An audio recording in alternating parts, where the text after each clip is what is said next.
Without further ado, let's bring them up. We have Mark Duplass, Duplass Brothers Productions. Rick Gomez, Macaroni Art. Steve Zahn, also with Macaroni Art. Smriti Mundra, Meralta Film. Christie Marchese, Kinema. And Emily Best of Seed&Spark. Seed&Spark.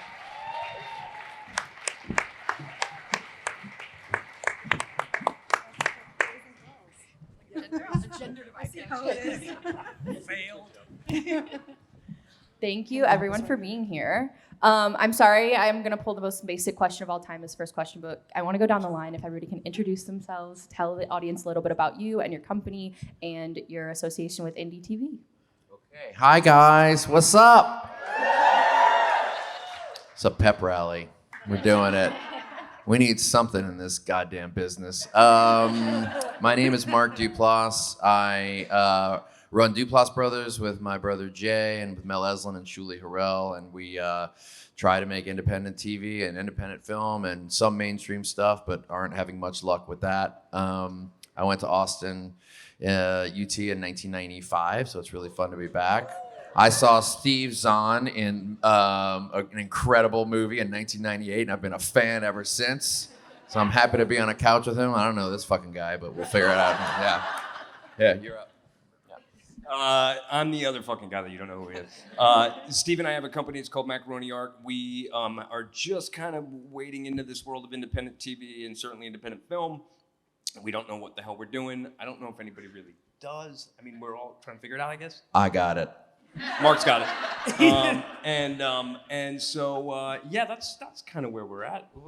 Anything else you want to say? Yeah, I want to say that this is my first, I've never been to ATX, but this is my first festival as a producer. So to me, it's very exciting for me. So I'm like an audience member who won a raffle and got to sit up here to listen to these guys talk. So anyway, that's where. Hi, I'm Smriti Mundra. I am the founder of Meralta Films, director, producer, writer. Thank you. All right, Meralta Films fans. My background is in independent filmmaking. I was an indie producer since I was 21 years old. And recently, in the last few years, I directed and produced my first independent series, which is about the world of competitive collegiate Bollywood dance, right here in Texas, actually.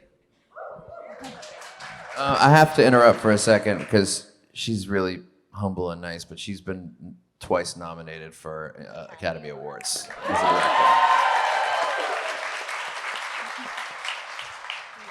Hi, I'm Christie Marchese. I founded Kinema. We're a distribution platform for film and entertainment where we share all the data and information and audience collection with our amazing creators. I come from the impact and entertainment background. I worked at Participant Media. I launched a marketing agency called Picture Motion, which we sold to Publicis, which was a massive advertising agency, and advertising does power television. So it is one of our solutions. So thank you. I did not want to go last. My name is Emily Best. I am a filmmaker. I'm the founder and CEO of Seed&Spark. Thanks, friends. We are now, by all the metrics, the #1 crowdfunding platform in the world for storytelling. Highest campaign success rate, project size, audience per project. We're passing through about 5 times more money a month to filmmakers and musicians than the other guy. We don't need to speak ill of anyone. Everybody's doing great. We need a rising tide that floats all boats. And 2 weeks ago, we opened up our platform to music officially to make it easier for musicians, composers to leverage the same tools that storytellers have enjoyed. And Christie and I last year launched the Distribution Playbook, which is an open source, totally free guide for anybody who's trying to distribute film and television to get all of the resources that you need, down to the phone numbers of the theatrical bookers if you need them.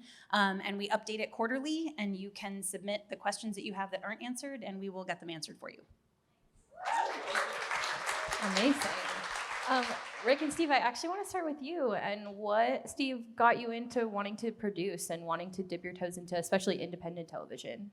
Well, Rick and I met doing a job, an acting job together, and then artistically we aligned and we're great friends. And we were like, hey, we just honestly just want to make shit. And it didn't matter. It didn't matter what the budget or what, we just wanted to make stuff. So that's what we started to do. And the independent, we produced this show about a chef called You Belong Here, and it premiered, the screens tomorrow. And there's a panel. And we did 8 episodes. We didn't say, hey, let's produce something independently for television. It kind of fell on our laps. The chef is a good friend of mine and got a grant, the last grant. We made it. So it was a federal grant that was distributed from the state. And so so there was all this, this criteria to this grant. I was like, hey, you have to have 8 episodes. They have to be done by this time. Here's a shoestring budget. And you can't use the money for travel, even though it's a travel show. You can't use it for gas. It was like, what do we buy, a horse? So Rick and I were like, yeah, let's do it. And so anyway, that's why we're here. Now we have this show, and it's for sale. If anyone, it's really good. What did you learn from that process, just about this world of independent television? And, this panel is called The Pain Points of Indie TV, so I think we should probably talk about the challenges that are associated with taking on that kind of risk when you don't have a major backer. We're really lucky because the risk isn't there. The grant money is a gift, and it's here to promote. It was there to promote Kentucky post-COVID, and we got to tell a really beautiful story about people and a place, and we were really lucky. We don't have that. The pain point now is what we owe to our responsibility to getting it out, and there's a huge pain point in that because we're trying to figure out how to navigate those waters. It just seems like there's a party going on, and everybody's in the party, and then you go, hey, nobody invited me, and I brought macaroni and cheese. How's everybody feel about macaroni and cheese? Like, you're not on the calendar for macaroni and cheese. There's no macaroni and cheese being sold right now, but it's a Kentucky show, but no one cares. And so you're trying to get eyes on it, and when the eyes get on it, there's good response, and there's a lot of love there, but it's hard to get the eyes on it and to generate. And that's what makes ATX so great. It makes, Tribeca's doing some of this stuff too, and I saw you talk about this in Sundance Collab video. It was really informative, just about the need for having places where people can show up and show their stuff. That's a huge pain point for us, and just being able to show it instead of just having links and really celebrating it, trying to get eyeballs to it. Mark, can you expand upon that from your perspective and with The Long, Long Night and Penelope and your indie projects? From your end, what kind of challenges and risks have been associated? Yeah, I mean, look, I came up in the indie film landscape, like all the wonderful movies that Steve Zahn was in the mid to late 90s inspired me, and I was like, oh, I want to go make some of these things, and there was a very healthy ecosystem in independent film at the time, and I found this wonderful world where I could make the puffy chair for $10,000, and then we would make $200,000, and we would share that profits with our cast and our crew, and it was just this lovely egalitarian filmmaking ecosystem, and I always thought to myself, well, why can't television be the same way? And I think that it wasn't until the ecosystem around me started to die off, not only in indie film, but also in traditional film and television, that I started to really feel an urgent need for it. So, from my perspective, there's so many tiers in which this stuff is being made. Penelope's like a more premium show that I risked a lot of our money on, and we were fortunate enough to find a somewhat traditional sale to a place like Netflix, although it's not quite as fancy as you might imagine. We were able to work that out, and then I make this show, The Creep Tapes, for Shudder and for an AMC. Thank you. Yeah, we got one huge fan out there. This is awesome. You know, and that is like considering business and creative, where it's a found footage show, so you can make it with a group of 5 people. So it's specifically being smart about what I spend and knowing what I can make back and make it work. But then there are more irrational things like The Long, Long Night, which is like against the tide of anything that's commercial. That's like a show I made with one of my best friends from high school. That's a dark comedy about 2 guys who want to do good things for the world, and the only thing they can come up with is to check into a motel room and kill themselves, so they stop taking the microphone and resources away from needy people. And it turns out that the distributors didn't want to buy that. I don't know what happened. I was shocked.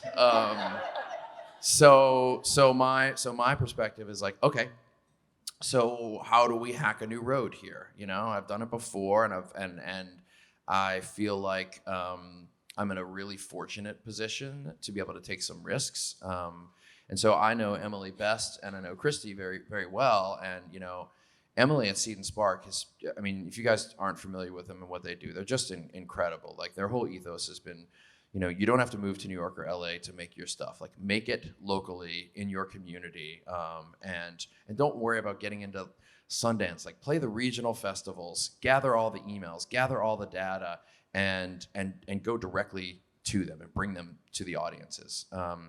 So with The Long, Long Night, we've kind of come up with this really interesting system where through Seed&Spark, we sort of sell premium access to the series ahead of time for those who are excited and want to support and be a part of hacking that road, right? And then we stream on Kinema. And look, admittedly, like you're probably out there, you guys are at a festival, like you may not know Kinema yet, or some of you may, right?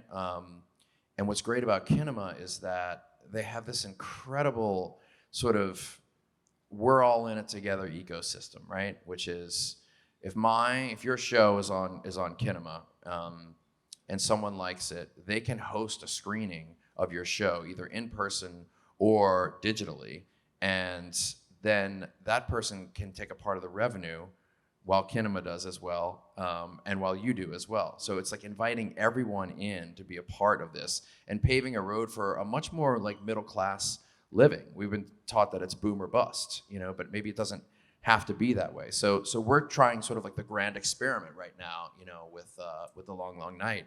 And I just feel like the best thing I can do is selfishly, I need this road. And I can afford to take some risks, and it might take 2 or 3 or 4 times for this to become truly successful. But the cool part of this kind of road is like, it's such a long game, right? It's like, we're all taught that like box office opening weekend is it, or like if your show doesn't hit in the first week, oh, you're screwed. Like this is not that. It's just this very slong, low road of grassroots. And as a creator who is making things somewhat responsibly from a financial standpoint, a shoestring budget or whatever it is, you have the ability to put it there and just let this thing grow organically. And to me, that's really sort of where we're headed with much more niche content. And look, best case scenario, you make something independently, like God willing, you guys sell it to one of the big streamers and it works out great. But if not, this kind of road is like really, really helpful. And then the next show you make, when you show it to like a Netflix or show it to somebody, they might be like, shit, I better offer you a legitimately good deal, either a shorter term or more money or more transparency, because you're gonna go do your own self-hacked road. So that's like sort of like I'm a little long-winded, but that's the whole ethos behind it. Yeah. You're hired. Going off of something that you said, Mark, and Emily, you spoke about this in our panel earlier on The Long, Long Night, but you were saying, being in community makes art better. It doesn't detract from it. It doesn't, and I'm hoping everybody on this panel can speak to that and how they've seen that in their own work of, leveraging their community to make art better. Whoever. I mean, yeah, I can start just by saying, so our sort of like catchphrase these days is film as community care. Okay, and what that means to us is that when you are making, you are thinking deeply about the community you're making it for or the community that you want to impact, and that is really your North Star. And so if you can invite them in, like through a crowdfunding campaign, to become participants in what you're making. Are any of you familiar with Kevin Kelly's 1,000 True Fans? Okay, we're gonna revive this article from 2008. You can Google it, Kevin Kelly, 1,000 True Fans. And he posited back in 2008 that the internet was making possible something that hadn't quite been possible before, which was to really locate your super fans. And he talked about it from a musician standpoint. But if you can find 1,000 fans that will pay $100 each for your stuff, that's $100,000, right? These are 2008 economics. I understand inflation has been real. But what I love about this is that it divorces you from the economies of scale, and rather than going wide, you go narrow and deep. And oftentimes, we're making things about really challenging subjects. If you're writing about sexual assault or gender identity or things that are experienced by so many people and very few places to talk about it in public, maybe what you're making requires some aftercare.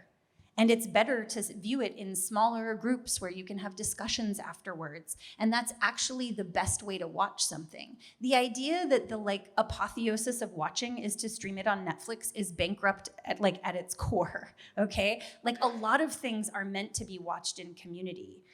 It is fun to watch a comedy on your own. It's way more fun to watch The Long, Long Night, honestly, in a group of people who are all laughing together. And that's one of those cool things that Kinema makes possible that hasn't felt possible for independent creators in the past, is that we can have more of these communal viewing experiences, even if we don't have a relationship with a local theater, although you should go out and build that relationship. Even if we don't have a relationship with our local festival, please go out and build that relationship, buy those tickets, right?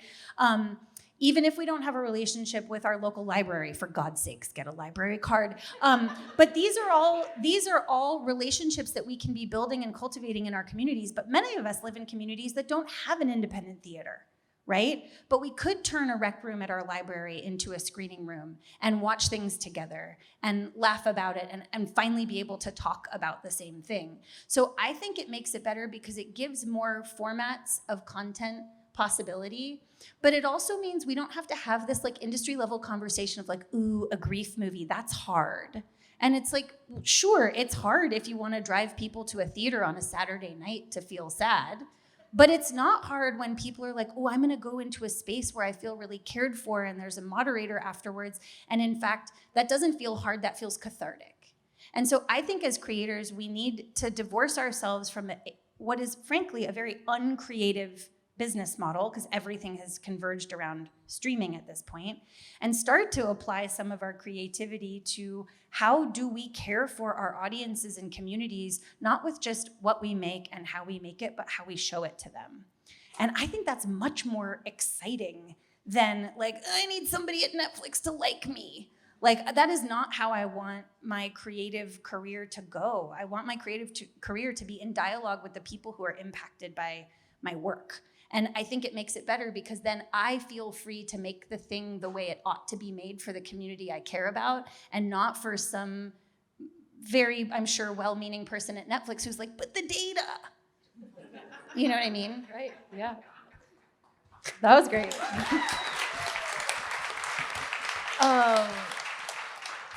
Smriti, I want to ask you about working in film and doing your first television series, and what you brought from working in film and the mentality you built from that into the indie TV space.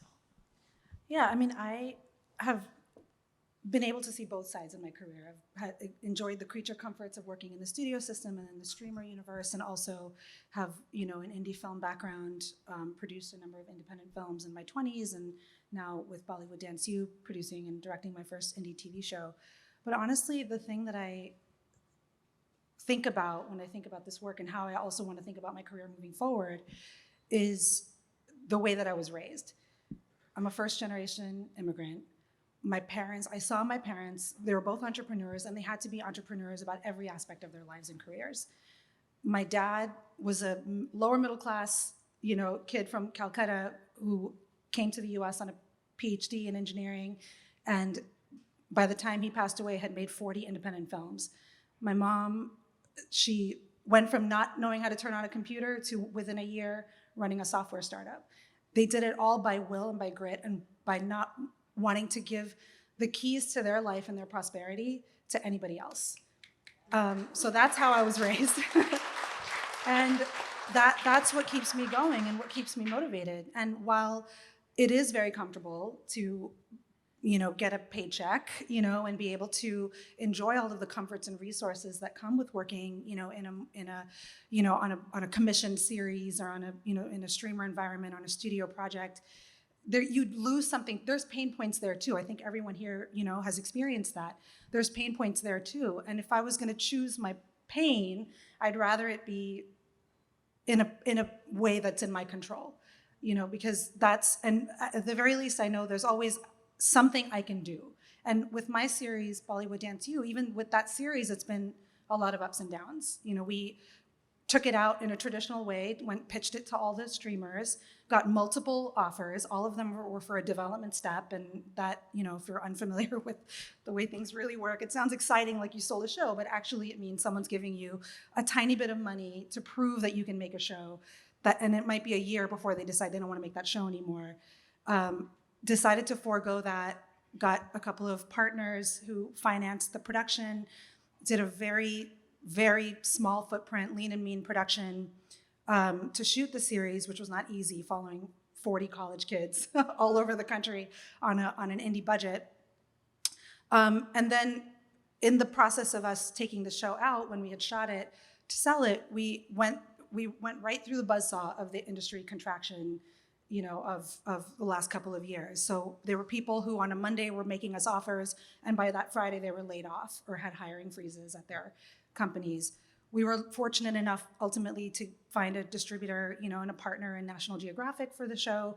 And then 2 weeks before the show was set to release, they had layoffs, and a re-shifting in their organization. They pulled the plug on the show.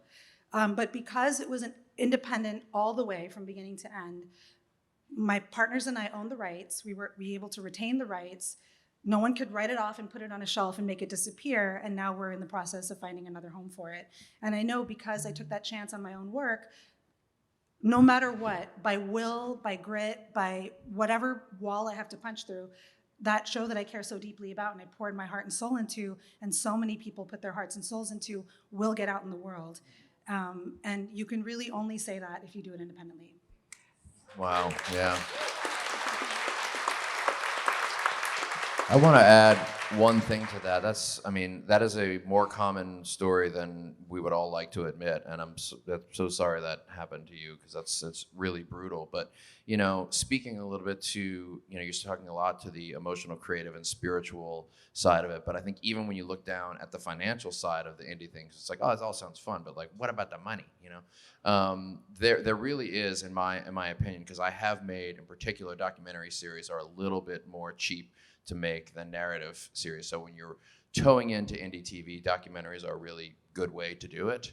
And I have had some documentaries, the series that we made, 10, 12 years ago, and we weren't able to get the ideal sale up front, but the re-windowing of those things and the various and sundry places that you can put it and the ownership through time really can actually pay off a lot more than the initial big sale. And then you can't forget that if you're committed to this as a lifestyle for your business of making a bunch of these, then ultimately your library 10, 15, 20, 30 years down the line will actually be greater than the sum of its parts, because you're gonna have this big thing to license. And most likely, if you're dedicated to this, something that you will have done in the next 10, 20, 15, 25 years will pop and become immensely popular. And that thing will disseminate and sort of posthumously make all these other indie projects more popular and more valuable, because they're going to be like, oh God, I want to go see her first docuseries that, can you believe it? It was a Nat Geo, and it never really got out there, So if you stick in, I really do believe in the long term, that ownership model, not only to, again, creatively, spiritually, emotionally, I think financially there actually can be the big win in the long run too. Kind of going off of that, I think that, artists owning the rights to their own work has been a huge conversation as of late, especially after the strikes. And I think film and television kind of was following in the footsteps of music in that sense. But I'm curious if you could talk a little bit about like misconceptions of people who don't necessarily have the sway of somebody like a Ryan Coogler who wants to say, well, in 25 years, I want to own the rights to my movie. And they're going to say yes because he's Ryan Coogler. But what if you're just someone sitting in this audience who wants to make film and TV that way and wants to be somebody who can look back in 25 years and say that they own their work and they get to decide what is done with it? Can they do that? How is that possible for them? I mean, I can start on this one. So we would call it, putting together your plan A. What would that look like if you maintained your rights entirely, plan your entire distribution strategy for one that met with your audience? Is your audience somewhere that's going to go to theaters? Are they going to watch on a streaming platform, an AVOD platform, a YouTube platform? Think about where your audience is. Of course, budget plays into this because whatever it costs to make it, you have to build a plan to try and make that money back. But I think anybody can absolutely do it. And I think everybody, especially if you're starting out in the industry, should start to do it. Part of the reason I think why the creator community has grown so fast in terms of social media is they get instant feedback from their audience immediately, and they can adapt what they're creating and put it back out there. We don't really get that in the same way in the traditional releases. You wait until a review comes out, or you have to read horrible comments on Box Office Mojo, whatever it is. So it's Rotten Tomatoes. That's it. That's what I was thinking of. Thank you. So the faceless comments. Tomato meter. Yeah. Yes, the tomato meter. Thank you. And Now it's Letterboxd. And Letterboxd now, yes, which is like a more friendly community. So yes, I'd say building a release strategy and one that you can connect directly with your audience is absolutely feasible at this stage, but it is a bit budget dependent on how much you've spent or raised. It's also, just to be clear, like, you're lucky to get to make that call. Like, for the most part, you're gonna make stuff you own and you need to take out directly, right? If Steve Zahn is having a trouble selling his show and Mark Duplass is having trouble selling his show, like, we should, like, I think there's this idea that somehow it's only successful if there's an external validation at the industry level, and somehow that makes it right or good.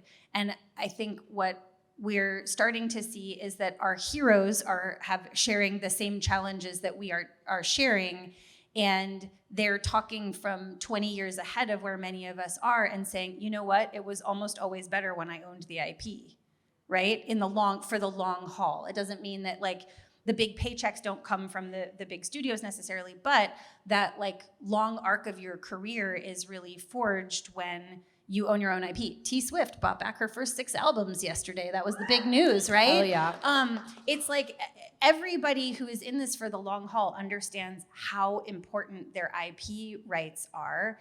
And frankly, right now, with the rise of certain technologies that are challenging the very core thesis of IP, those IP rights aren't actually worth anything unless you have a disintermediated relationship with an audience who wants to watch it. Because, like, AI can steal absolutely everything right now. No question. So the value is, does the audience want to spend money on what you made because they care that you made it? And that is something that we all control. We all control the ability to go out and build relationships, and they don't have to be huge. It doesn't have to start at the scale of 10 million. It can start with 5 people around a dinner table. It can start in a small community screening room. I think we've all been sort of drunk on the economies of scale because of the nature of social media, and we forgot what the fuck we came here to do, which was gather people around the fire. You know what I mean? And so I think it will. Thank you. It's always when I swear. I'm gonna mental note. I'm gonna swear more. I just think that we are in this moment where the technology of it all seems to be subsuming the actual core intent that we have. And I mean, when you talk so movingly about, I'm not giving the keys to anybody for my prosperity, like, what does that actually mean in real terms? Because going around trying to sell a show to someone else and taking their nose as this isn't valuable, that's giving the keys away, right? So if you start to work in partnership with your community, it might be smaller scale to start, but then you control each of the future steps. So I just think that there's also this, like, false, I don't know, like magic that we're endowing the yes from above with that doesn't exist much anymore is not being distributed even to our heroes. And like, let's not let that be the arbiter of what's important anymore. I agree with that 100%, and I also just feel like the thing you're preaching from two different sides of it is patience. Yes. I mean, the first thing Steve and I shot before Macaroni art was even a thing was a short that we just wanted to make it, and no one cared. It was for us really, and it did a festival run. It was a little short, and then we wanted to make more, and so friends who saw his were like, yeah, I'll do one too, and so Rosemary DeWitt did one, and then and then we had a few of them, and then we were like, oh, these are really cool, and then those were the shorts that the chef saw. We never made a docuseries before. I'm the least qualified person to direct a docuseries. For real. Yes. But I did it, and the shorts we made were mockumentaries, and so it was just kind of like little miracles that happen with patience. Do you find that, right? Yeah, it's I mean, like so much of serendipity. this It's like just we always like, remind each other, like when we're like, oh man, they don't like the split screen, this and that, and what. But it's the show is the show is the show. The movie is the movie is the movie. And in the end, how good is it? And if it's really good and you believe in it, the show is the show is the show. And someday, someone's gonna find it. It's I want to speak to, because I'm sure a lot of people are like, but how? Like, how do you actually start? How do you do this? But to your comment about one day somebody's going to find it. If is anyone here familiar with the band Panchico? Go Google this, Google Panchico, and look up not Pachinko, Panchico. One of the most inspiring stories. It's about a band from North England. Just Google the story. I won't waste time on it now, but it's an incredible story that speaks to the long tail of creating art and why it's always worth it. Because somebody somewhere, you put that ripple in the universe, it could be 30 years, but somebody will find it. Speaking to the how, like how do you actually start? How do you do it? So I don't come from money. I didn't, I had to sort of figure all of this out on my own. I don't have any deep pockets anywhere. But when I wanted to direct my first film, and I couldn't get, any financing to do a narrative film, I started making a documentary.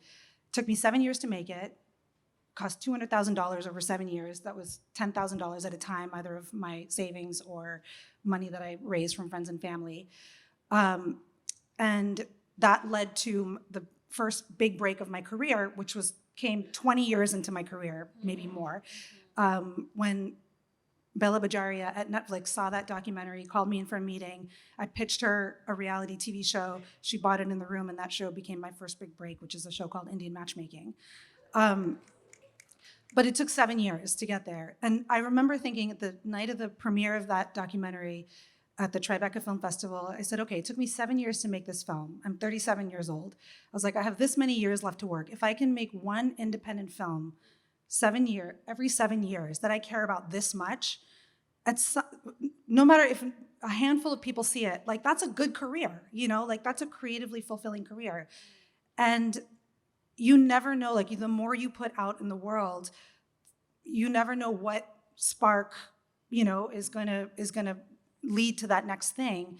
But you have to have a plan to do that. I had a day job until 2 years ago, and I would still have that day job if I didn't get laid off 2 years ago, because I have 2 kids and I have to, support them and give them a roof over their heads. But you just find ways to sustain, there's no shame. And I actually think it makes your art better if you have to juggle lots of things and prioritize and be really focused and take time. I think my film was better because it took 7 years to make. I think the work that I can control creatively and producerially is better than the work that I do that's well-funded and, puts money in my bank account, so. Smriti, you said you made that film $10,000 at a time, and I really like that because it just speaks to taking the next step, and you don't have to have $1 million to go make something and everything figured out. You just have to take the next step, and I'm hoping all of you can speak to how you've done that with your work and just the value in that. Yeah, I think that, you're really starting to touch on something, which is like, how can we make this actionable for you guys and actually be like helpful, And one example I have is the Creep, which I can now say franchise that we have made, which is the craziest thing in the world, because it started with me and my friend Patrick in my kitchen. Saying, could we make a found footage horror movie that's just more weird and strange and psychological and has no blood in it? That's just like about awkward Craigslist encounters and like the feeling of somebody looking at you and like, I don't want to leave because I don't want to offend him, but is he gonna kill me? And I've been in that zone so many times. And so I was like, great, okay, so let's go. So just me and Patrick, he's just out of film school, went up to my cabin that I owned. This is all leaning into something I'm going to say, which is how do you swing the sword that's in your hand rather than looking for a sword that you may not have access to swing. And we had that, and we shot, and it wasn't that great. And then we reshot, and it wasn't that great. 7 years, reshot. 2 years later, reshooting, being brutally honest with ourselves. But we had still spent only $500 at this point on it. Just, editing it ourselves and just, testing it on our friends constantly, And because it's found footage, obviously it can be done cheaply without sacrificing the quality because it's supposed to look like shit, right? So it's fine. And then that movie worked out for us, and we got into a film festival, and then we were able to sell our streaming rights to Netflix and make a good amount of money. And then we built it out. We built out a second movie, and then we built out this TV series out of it. And we've maintained the control of our IP the whole time because of the way that we sold the project. But I think, if you're starting out now, if I'm you guys, I'm sitting in this audience, I think this soup to nuts approach that Christie is talking about, which is like, Christie and Emily have a distribution partnership that's basically just starting together, where you can raise money for your project on Seed&Spark. I would highly recommend pre-selling the project itself to people. So not only are they giving money to you, but they're going to have early access to watch this thing when it's done through Kinema, ideally. And so you raise the funds there, you have the funds to make it, you have the time to make it, and then you're not thinking, I hope I get into Sundance so I can sell this thing. All you're thinking is, I'm going to go distribute this thing on Kinema with the Seed&Spark partnership. And that's your plan.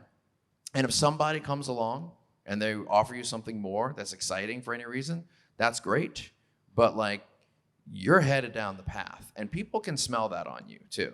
Like, when you're going, they're going to want to be a part of you, and you're just blazing this trail. And that doesn't mean that you can't, after you've shown on Kinema and streamed it, and then after some people on Kinema have done their own screenings of it, whether that's at their favorite bar or digitally, so that you can show up and do Q&As, and then they're making a little bit of money off of it. Kinema's making a little bit of money. You're making a little bit of money. You got the data of your audience, so that your next project you make, you can market directly to them, which you don't get when you sell that to Netflix. This all doesn't mean that a year down the line, you can't take some of this data and go back to the streamers and say, look what I did. I brought in $250,000 of revenue off of sheer blood, sweat, and tears without any marketing money. They're going to want to buy those streaming rights off you. And then you can say, sorry, you're only going to get the non-exclusive rights because I'm already successful. And that's great too. So it's that sort of brick by brick approach that I think makes it sustainable now. It truly is the Wild West right now in independent television, which reminds me of the early days in the 90s of independent film. You were there, dude. I was there. I was really there. I mean, Happy Texas broke the record at Sundance, and sold for a huge amount of money. But it's kind of like it's you know how the neighborhood is really rough, but if you're cool, it's not, right? And it takes like 2 years before people go like, it's really not that rough. We should move in there and have a coffee shop and stuff. And then already the cool people are out, right? The neighborhood right now it's that right now. Are you saying we're going to be the gentrifiers? Wait a minute, hold on. Yeah. So don't tell anyone. I'm just checking. Just stays in here. I'm just making sure the metaphor's right. We know what's up. Yeah. I think I want to just add, like, everything you're saying is I mean, I don't know the neighborhood part. I don't understand that. But, like, the rest of it, like, will make sense. we're seeing a lot of films do exactly that. But again, mostly films. We just launched series last month with The Long, Long Night. So we're really, really grateful for this opportunity. It's performing well with us. But we've seen many films do well, find their audience, make a case, and then they do get distribution, or they get a distribution deal afterwards. They've come off platform for a little bit. They do that deal. They come back on. They do it non-exclusively. We've absolutely seen it happen. I did it. I made a feature documentary called Ratified about the 101-year struggle for the Equal Rights Amendment in this country. It is fully ratified, in case anybody cares. I don't know how you do it. I made one documentary. It took 8 years, and I don't think I can ever do that again. It was so hard. We got really close to the finish line, and last year was this huge, important year in the last stretch for the Equal Rights Amendment. We were like, we cannot wait another year for this film to come out. And in fact, we can't even wait till it's finished. So we ran the crowdfunding campaign to start the audience engagement and impact campaign before we even had a film to show. And Kinema was part of our incentives, right? Very similar to then, it was like sort of a roadmap for what we did with The Long, Long Night. And we launched the film into the festival circuit, and we were really targeting very specific states and places, and then we got pulled into other festivals, and we got invited in January to this little festival called the Norwalk Film Festival. Some of you may have heard this already in the previous panel, but we got, it has 450 total audience members for the whole festival, and 75 to 100 of them came to our screening. And at the end of it, I said, this film is still technically a work in progress, but it is available for private screenings on Kinema. There's a secret place you can go to on our website if you want to find out about it, or you can email me, whatever. Out of that one small screening, we had 14 screenings on Kinema, and somebody from the League of Women Voters picked it up, and now all of a sudden I'm getting contacted by League of Women Voters chapters all across the country who are screening this, especially in states where they're trying to do the ERA. And we made $24,000 privately, and I didn't have to do anything, you guys. You made a good film, and you built relationships. We made a good film, and we did a very intentional audience campaign. We are deeply embedded with our a lot of the activist organizations, right, who did a lot of outreach on our behalf. But I literally just get an email every other day being like, you got money from Kinema. It's the best. But it doesn't happen by accident. And I would just say that it is true that we want that sort of organic long tail, but it isn't actually organic. It comes from the work that you do in very concerted audience outreach that is smart and pointed and has you on the social platforms that don't make you hate yourself and has you doing the things that fit your personality a little better. But it comes from a concerted, persistent effort to reach audiences and not by magic, right? But I was the beneficiary of this, which actually led us to launching the Independence Partnership in the first place, because we were like, "Ooh, there's something here," and we're very lucky that someone like Mark is willing to help try to, what is it? Cut the grass? No, you use a great term for this. What did I say? Blaze a trail? Was that? Maybe. Hack the road. Thank you. That's right. Yeah, Emily, you're so sweet. Emily's making it sound like I'm this really brave, giving, generous soul, when the reality is I just couldn't find anybody to buy my show. And I was like, well, let's do something creative because there's no road. We gotta hack the fucking road. Hold on though, just to be fair, you took reputational risk to do something like this. You are doing an experiment with us that's somewhat risky for all of us because there's a lot of eyes on us. There's a lot of eyes on us about this. But it also helps legitimize new methods in ways that we know we all still have a class system in our heads around what is official and what's not official. And right. Your existence on the platform makes it official in a way that is important. I am fielding calls from celebrities who, I swear to God, were not paying attention to me. It was all people. Do you know everybody in the industry follows your social media account, by the way? Everybody. What's wrong with this world, guys?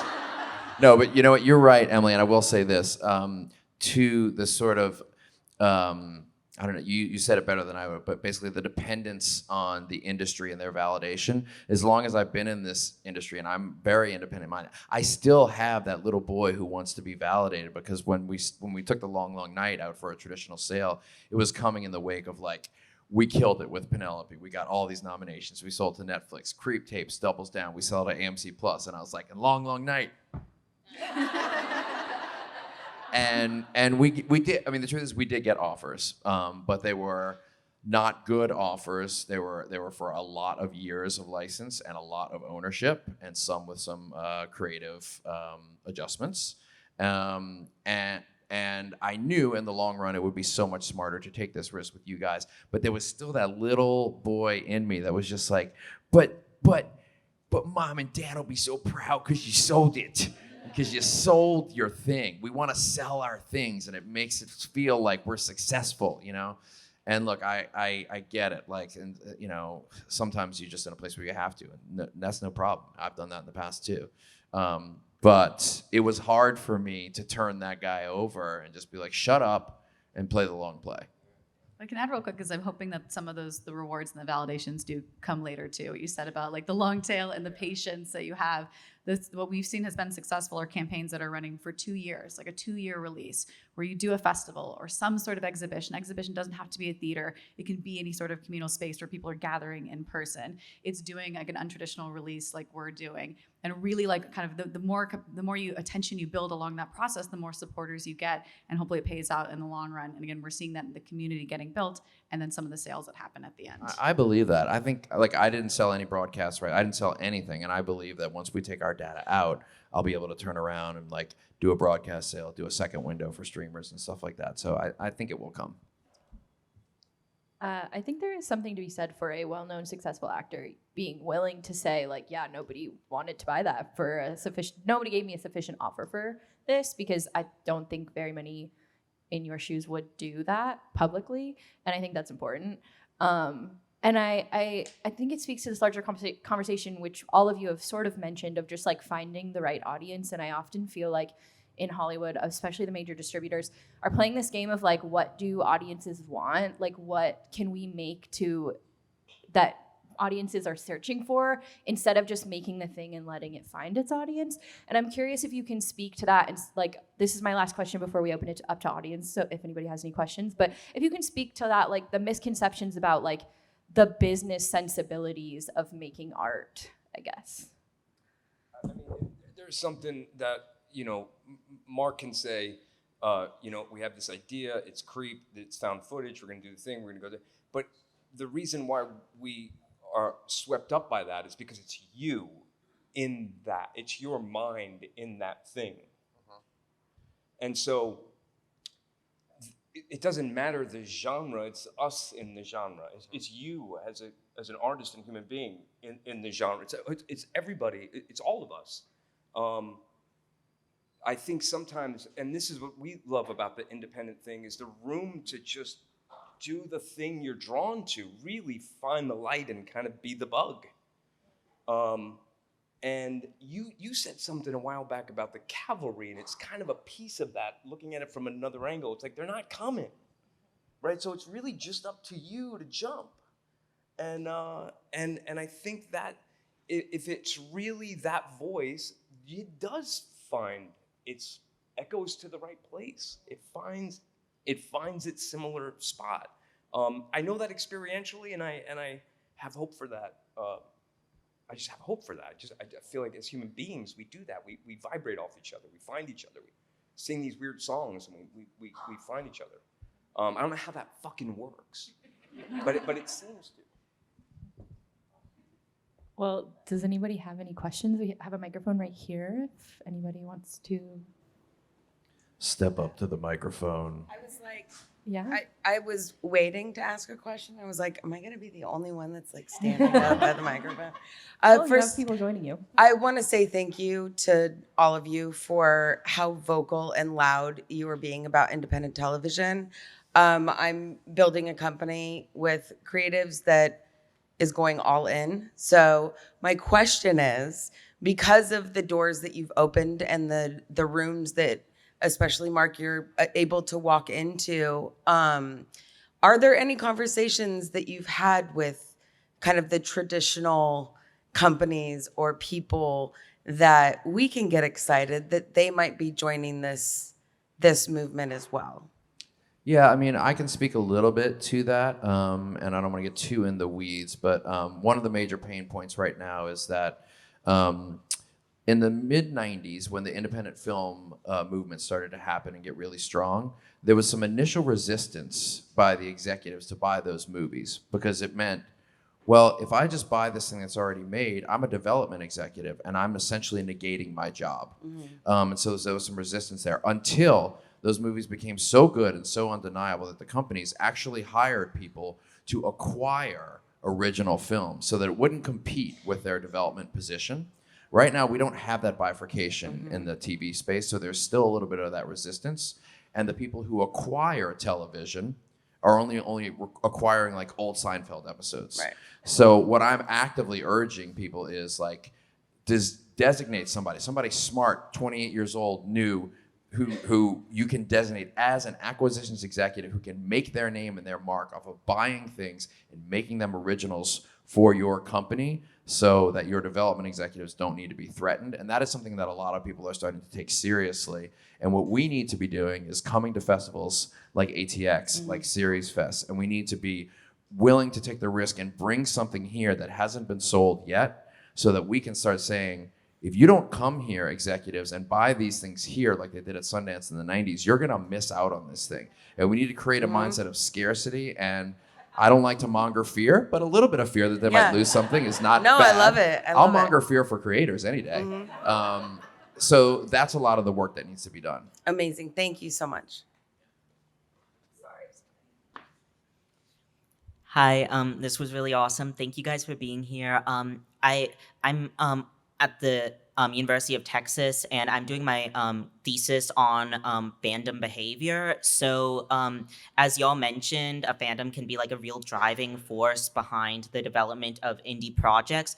But I was curious if there's ever this like back and forth pressure between you have the big companies pushing for one thing, and then sometimes I've seen some examples where indie shows, they fall into a niche with a community that wants to push in a certain direction, but the author doesn't necessarily plan to go that way. And can there ever be this force that ends up with a fandom is almost, you know, the Netflix or the Amazon or whatever of this indie project? I have been summoned. Okay.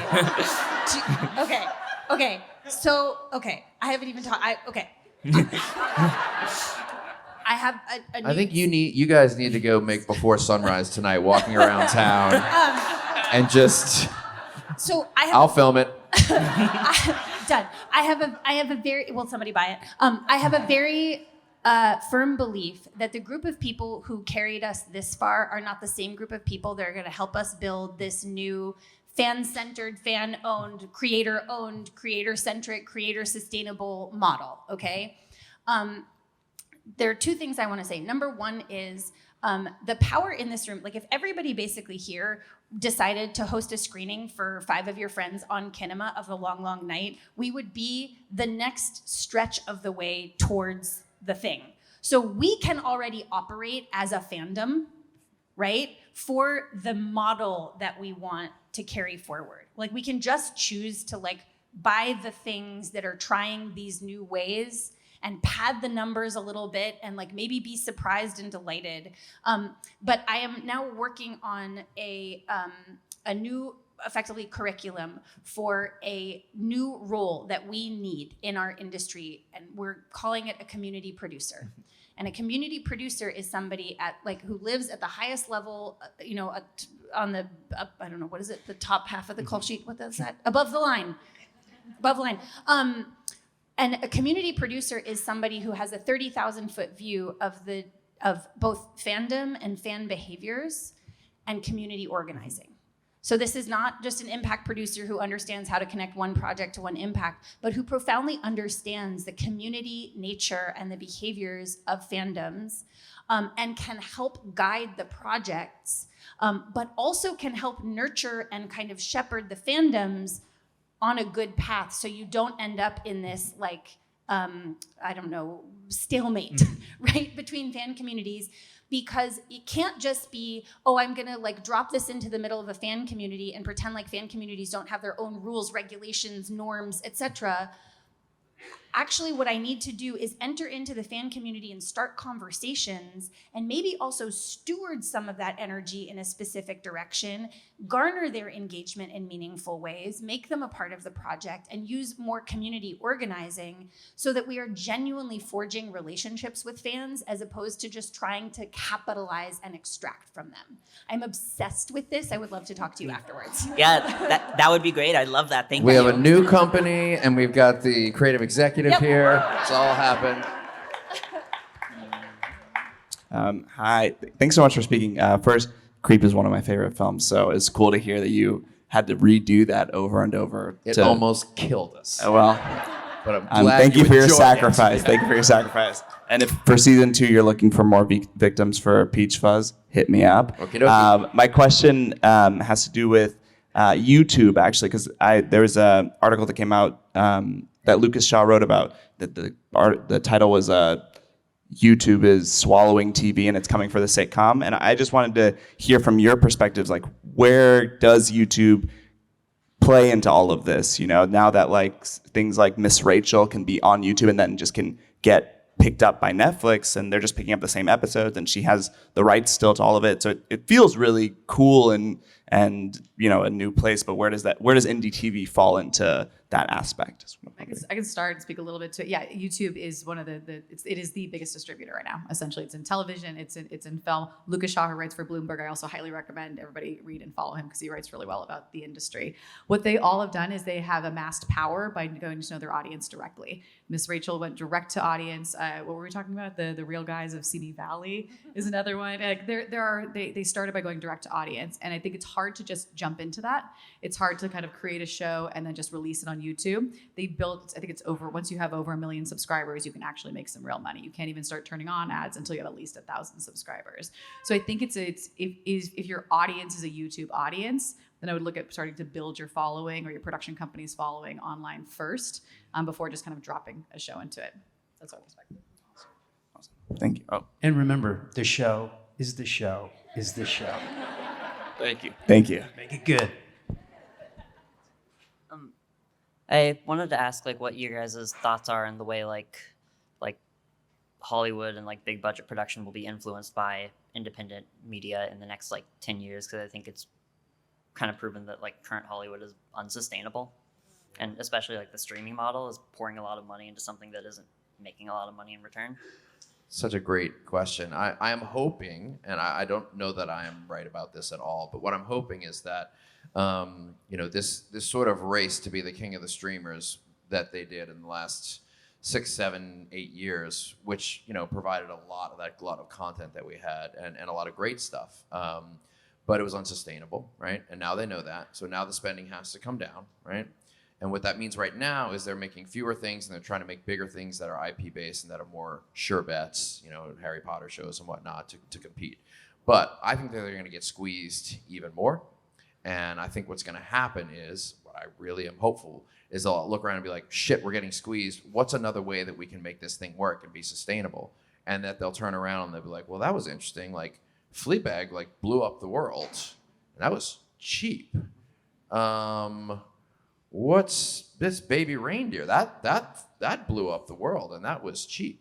And I used to have a fully successful business based upon what I called lottery tickets. You know, I could go to HBO, I could go to Netflix and say, hey, here's Room 104. It's cheap for you to make. It's 1/3 of the cost that you normally make a show for. This is a little lottery ticket. You know, we're going to air it on Friday nights. You don't have to promote it that much. It's going to give you good reviews, keep a little bit of subscribers, and maybe it'll blow up.